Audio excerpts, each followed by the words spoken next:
Well, here's the thing. I'm not 5'11. I'm 5'10. But I don't take issue with her saying throwing shade at 5'11 Kings.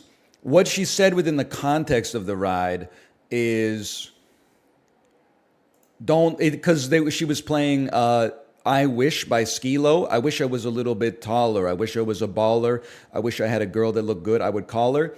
She said, "You're good enough, Peloton. Just don't lie. If you're on the dating app and you're 5'11, don't say you're 6 foot. Just say you're 5'11." And I was like, you know what? I support that. She implied that all 5'11 men lie about their height. Is she wrong, though? Is she wrong? Because to be honest, I feel like if you were to have men self-report their height, 5'11 would be one of the least common self-reported heights. I'm 5'10. I can't get away with saying I'm 6 foot. Because if I say I'm 6 foot, I'm going to go out sometime and they'll be like, hey, here's my friend who's 6 feet tall, stand back to back. And I'm going to be like, oh, fuck, oh, shit, oh, fuck, they're going to catch me in a lie. But if you're 5'11, I think you could say you're 6 foot. And then, like, if you go back to back with someone who's 6 foot, people would be like, all right. Because then you could be like, no, he's 6'1". No, you're like 6 foot and a half. So I feel like if you looked at the distribution of like self-reported men's heights, I bet it goes like, sorry, let me start over here. There we go. I bet it goes like 5'6", 5'7", 5'8", 5'9", 5'10", 5'11", 6 foot. And I bet it has another dip at like 6'1", because people are like, I can't get away with saying I'm that much taller. That's just my hunch. Hey, librarian, thanks for the gifted subscriptions. Thank you. I will also say, I think Hannah Frankson is, I think she's a great coach, but in almost every 80s ride, she does say something like Gen Z could never, and it's always something insane.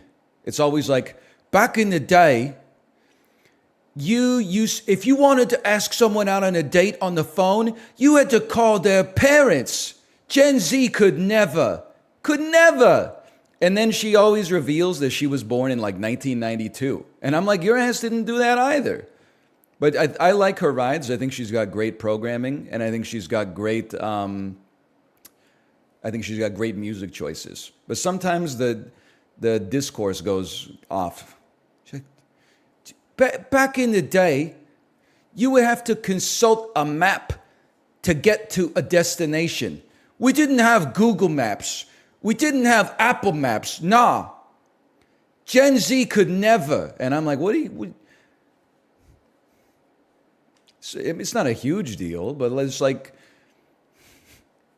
if you were born in 1992, it's not like you were walking to school, uphill both ways in the snow, or because it's the UK, the rain. It is kind of crazy to think that, like, these days I don't like to talk on the phone, but if I wanted to talk to a girl in high school, I would look up their phone number in the phone book, call them, and like a 45-year-old man I'd never met would pick up the phone, and I'd be like, hi, can I talk to Beth? And he'd be like, he wouldn't even ask, like, who is this? He would just be like, yeah, sure, obviously, she lives here. Here she is. Here's my teenage daughter. Did you do the biology homework? Anyway. Did she? Nah, she wasn't like that. She was an okay student. She wasn't that great of a student, though. I had already done it. I was just pretending I needed help. I didn't know how else to initiate conversation. So true. Are you done the biology homework? No? Well, here's the answers. Goodbye.